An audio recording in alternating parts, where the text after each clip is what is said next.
We've had extreme paranormal activity in this room. We had a light on, someone left on upstairs. I came upstairs to turn it off, and when I turned the light off, a shadow crossed the room. And I, of course, turned, and I saw a full apparition of what appeared to be a Confederate soldier with a big slouch hat, and he walked across the room and just faded away. But the Confederate ghost is not alone.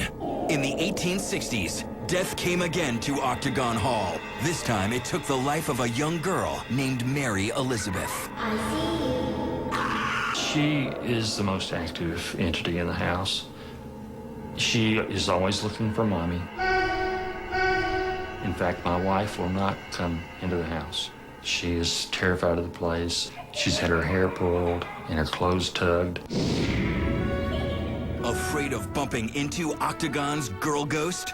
You might want to avoid the kitchen fireplace, where she lost her life. We had known that a little girl had died right here by the fireplace. A coal that had landed on her dress and caught her on fire, and she later died from her burns.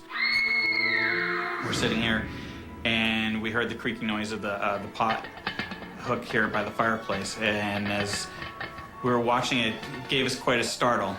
The pot started moving forward out towards us, full hook and all, and gave us quite a shock.